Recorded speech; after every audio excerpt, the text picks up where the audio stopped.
Uso de drogas. O uso de drogas causa ou revela doença mental, ou a coisa está entre uma e outra. O trauma, a revolta social e a pobreza contribuem para o risco da dependência. Tais drogas passam a ser um meio de lidar e conduzir a mudanças epigenéticas, mudanças transmissíveis às cadeias de DNA fora dos pares básicos herdados, afetando a expressão genética tanto no indivíduo quanto em sua prole. Apesar desses fatores de risco, o maior acesso a substâncias adictivas pode ser o fator de risco mais importante para as pessoas modernas. O suprimento criou demanda, uma vez que todos nós caímos presas do vórtice de um uso compulsivo desenfreado. Nossa economia de dopamina, o que o historiador David Coulthard chamou de capitalismo límbico, está conduzindo a esta mudança, auxiliada pela tecnologia transformadora que aumentou não apenas o acesso, como também o número, a variedade e a potência das drogas. A máquina de enrolar cigarros, por exemplo, inventada em 1880, tornou possível passar de 4 cigarros enrolados por minuto para um impressionante número de 20 mil. Atualmente, são vendidos no mundo 6,5 trilhões de cigarros por ano, traduzidos para aproximadamente 18 bilhões de cigarros consumidos por dia, responsáveis por um número estimado de 6 milhões de mortes no mundo. Em 1805, o alemão Friedrich Serturner, enquanto trabalhava como aprendiz de farmácia, descobriu o analgésico morfina, um opioide alcaloide 10 vezes mais potente do que seu precursor, o ópio. Em 1853, o médico escocês Alexander Wood inventou a seringa hipodérmica. Essas duas invenções contribuíram para centenas de registros, em publicações médicas do final do século XIX, de casos iatrogênicos, iniciados pelo médico, de dependência à morfina.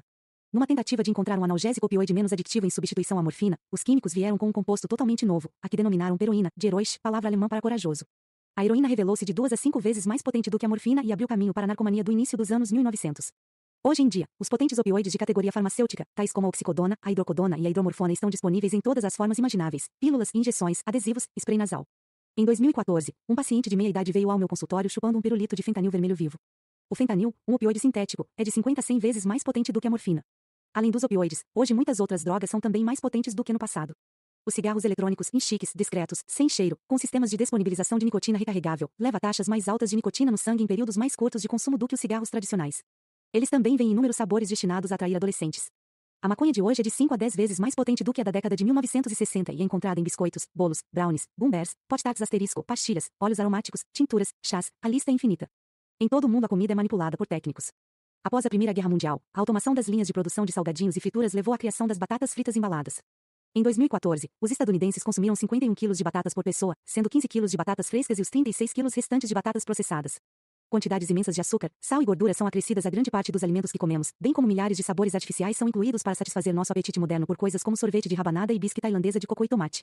Com acesso e potência crescentes, o polifármaco, ou seja, o uso de múltiplas drogas simultaneamente ou com grande proximidade, passou a ser a norma.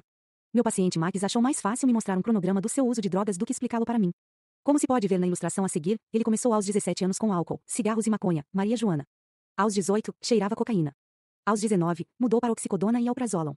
Ao longo dos seus 20 anos, usou Percocet, fentanil, cetamina, LSD, PCP, DXM e MXE, chegando à oximorfona, um opioide de classificação farmacêutica que o levou à heroína, que ele usou até me procurar, aos 30 anos.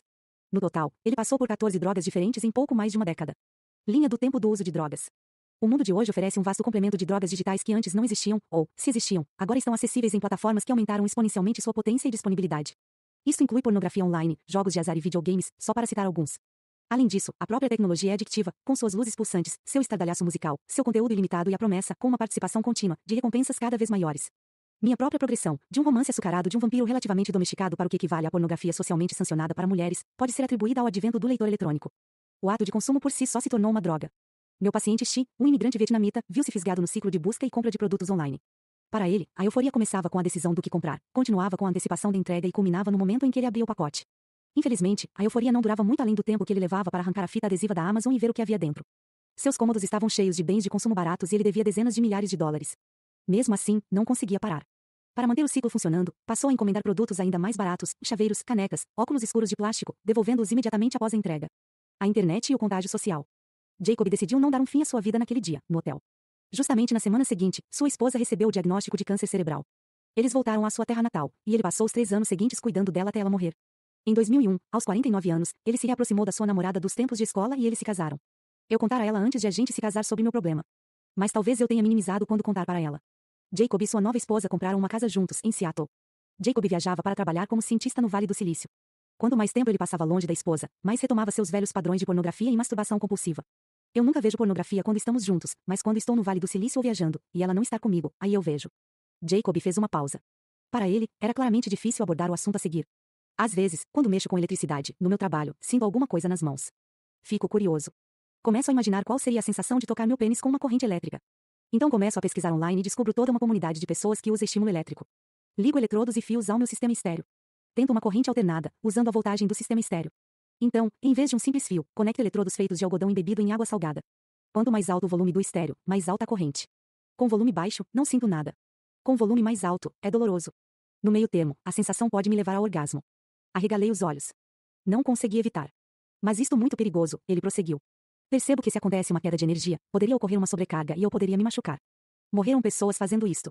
Online, fico sabendo que posso comprar um kit médico comum, como vocês chamam aquilo, aquelas máquinas para tratar dor. Uma unidade tens? É, uma unidade tens, por $600, ou eu mesmo posso fazer uma por $20. Decido fazer a minha. Compro o material, faço a máquina. Ela funciona. Funciona bem. Ele faz uma pausa. Mas aí, a verdadeira descoberta, posso programar ela. Posso criar rotinas personalizadas e sincronizar a música com a sensação. Que tipo de rotinas? Punheta, boquete, pode escolher. Então descubro não só as minhas rotinas. Vou online e baixo a rotina de outras pessoas e compartilho a minha. Algumas pessoas escrevem programas para sincronizar com vídeos pornôs, então você sente o que está assistindo, como uma realidade virtual. O prazer vem da sensação, é claro, mas também de construir o aparelho e antecipar o que fará, experimentar maneiras de melhorar e compartilhar com as pessoas.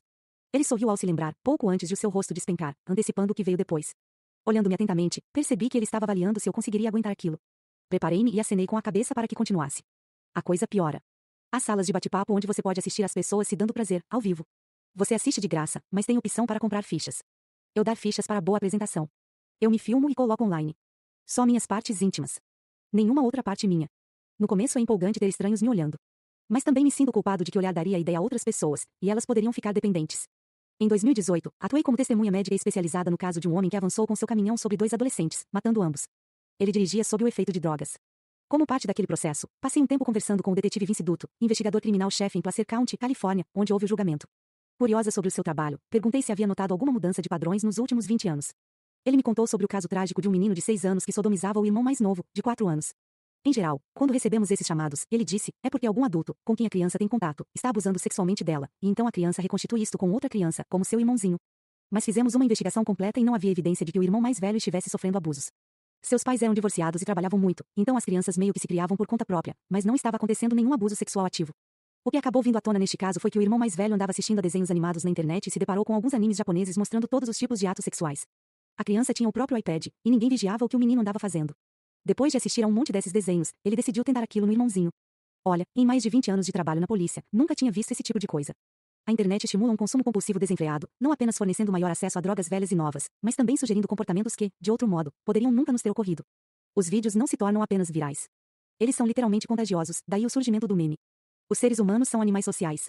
Quando vemos outras pessoas comportando-se de certa maneira online, esses comportamentos parecem normais porque pertencem a outras pessoas. O Twitter, em tradução literal, gorjeio, é um nome adequado para a plataforma de mensagens de mídia social, popular tanto entre especialistas quanto entre presidentes. Somos como bandos de pássaros. Assim que um de nós levanta voo, todo o nosso bando eleva-se no ar. Jacob abaixou os olhos para as mãos. Não conseguia me encarar. Então, conheço uma moça no bate-papo. Ela gosta de dominar homens. Apresento a ela coisa elétrica e depois lhe passo a habilidade de controlar a eletricidade remotamente, frequência, volume, estrutura das vibrações. Ela gosta de me levar até o limite, depois não me deixa continuar. Faz isto 10 vezes, e outras pessoas assistem e comentam. Ficamos amigos, essa moça e eu. Ela nunca quer mostrar o rosto. Mas eu vi ela uma vez, por acidente, quando a câmera dela caiu por um momento. Que idade ela tinha? Perguntei. Acho que estava na casa